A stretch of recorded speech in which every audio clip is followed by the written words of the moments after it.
Hey everybody, welcome to Tactical I'm a Little Sick edition.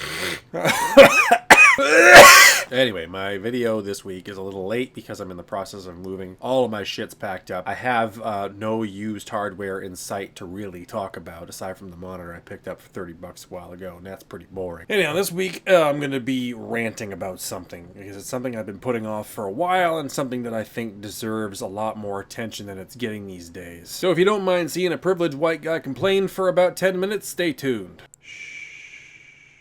Okay, so where do I begin on this very sensitive subject without offending my viewers? Paul's Hardware recently released a video that was entitled Why Building a Gaming PC Sucks Right Now, and I didn't even watch it. I didn't have to watch it because I have a pretty good idea of what he's going to say in it. We all know why it is. DDR4 prices are through the roof, and justifiably so. I mean, it might be a case of collusion once again, but probably not, considering everything in the free world has a fucking computer in it and requires DRAM to work. CPU price performance is actually really good right now, but the motherboards that they go with are ridiculously expensive. There are no budget options on the Intel side for Coffee Lake yet, and AMD boards, if they, will have overclocking enabled, so you're talking at least B350, they're going to be $100 plus here in Canada. Power supplies aren't any cheaper, really, although budget units are becoming better in quality at the very least, so you get more bang for your buck, but it still doesn't help your wallet very much. Graphics cards are still high because of the mining craze, which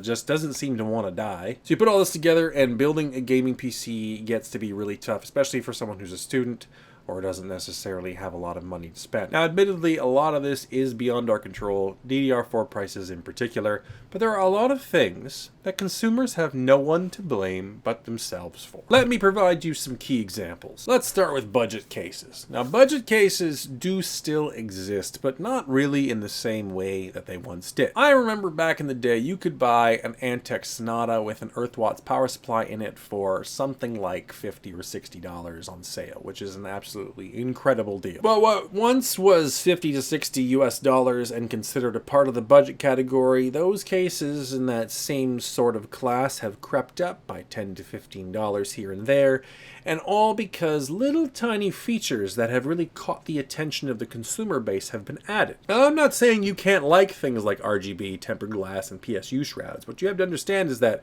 when a company adds those to their product, they do add an element of cost, and they're all very high value added cost additions. So for every $1 they're throwing into the production of the case, that's another $5 that they can charge the consumer and get away with. Same, of course, is true for mice, keyboards, monitors to a degree, coolers, for God's sakes. There's all-in-one liquid coolers that are being built with fucking RGB built right into the goddamn CPU block. Graphics cards, of course, major offender in this regard. Fucking fan filters, mouse pads. There's not a single goddamn component out there that doesn't have RGB built into it. And what's worse is there's not a single YouTube channel out there that isn't covering this into some degree and getting an absurd amount of views. So once again, I can't blame Linus for wanting to cover this shit, because whenever he does budget shit outside of Scrapyard Wars and his Handy Tech Under 100 series, there's no goddamn interest. And I'm not saying the expensive products can't exist in the same space. I'm all for buying things for quality, because certainly a good, sturdy, long-lasting case or a power supply with a 10-year warranty is worth the extra money.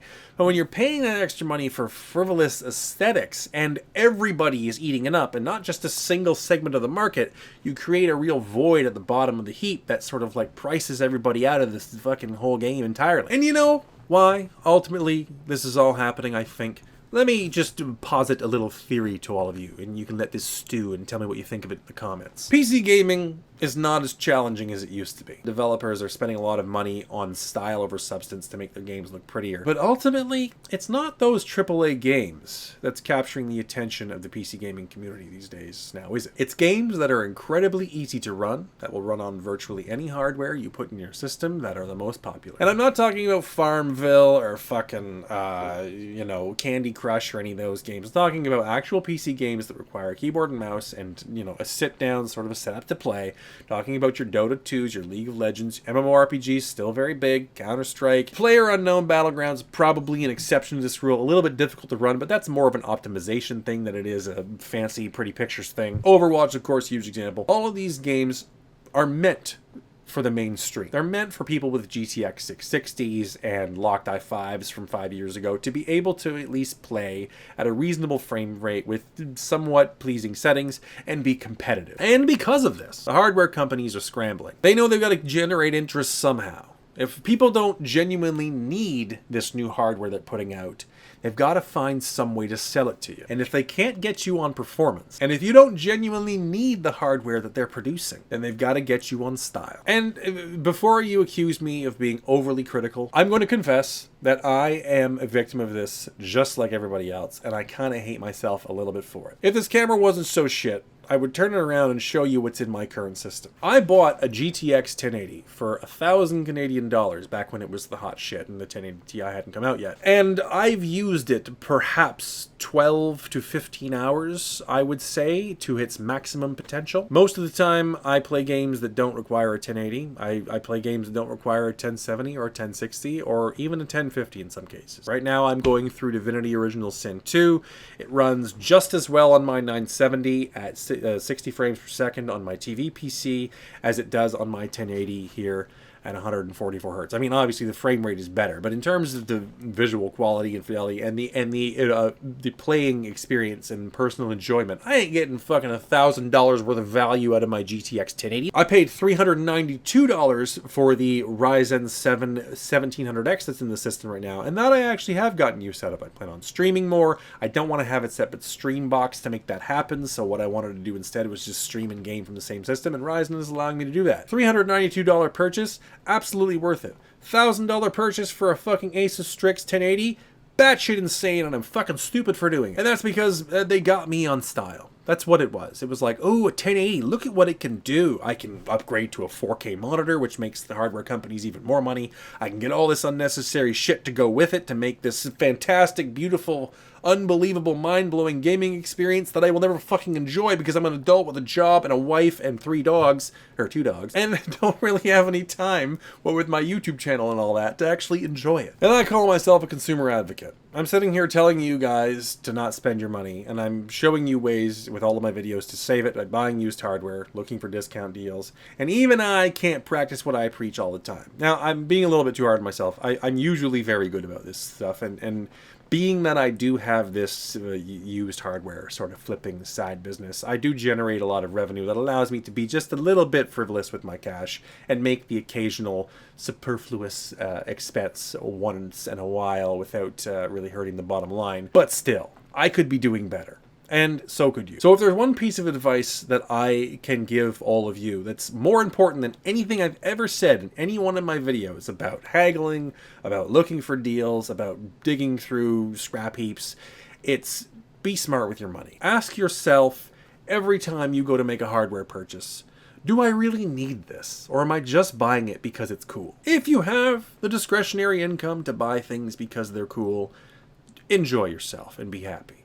I couldn't be happier for you. But if you're working at fucking Wendy's for $9 an hour in whatever fucking buttfuck nowhere city you live in the United States, and you're looking at your bank account and it's the choice between a can of Zoodles and a new graphics card, buy the fucking Zoodles. Anyhow, guys, I gave you a rant video because we're in the process of listing our house for sale, and I don't have any stuff to actually play with here. And I have systems that certainly will be built in the future and I will be making videos about, but not this week. Next week's video might be similarly delayed, so just stick with me. It's a transitional time in my life, what with the getting married and the whole establishing myself and whatnot. But I promise you I will be sticking around because despite my own personal failings, I do plan on continuing my consumer advocacy here on YouTube, sticking up for you guys and making sure that you get the best deals possible to keep as much of your money in your wallet as you possibly can. And just on a personal note, I recently watched John Bain, who is Total Biscuit. I watched him on the H3 podcast.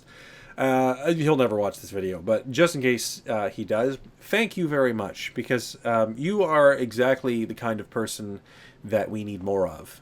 And you do what I do, but you do it, of course, on the software side of things. You're the actual games people consume as opposed to the hardware. But you're out there fighting for people and making sure that they get the best value that they can for their money when it comes to buying these games. And you're doing it despite the fact that you've got stage 4 cancer and are in chemotherapy every 2 weeks. He spent 2 hours on that podcast talking about how the game industry sucks right now and how consumers need to be smarter. Meanwhile, he's got poison running through his veins, trying to kill or at least limit the cancer that is eating him alive from the inside out. So thank you for that, Mr. Bain, and I would let you know that you are one of the reasons that I persist in my endeavor, despite the fact that I am largely incompetent and not very good at it. Anyhow, thanks again for watching, guys. I'll see you again in the next video.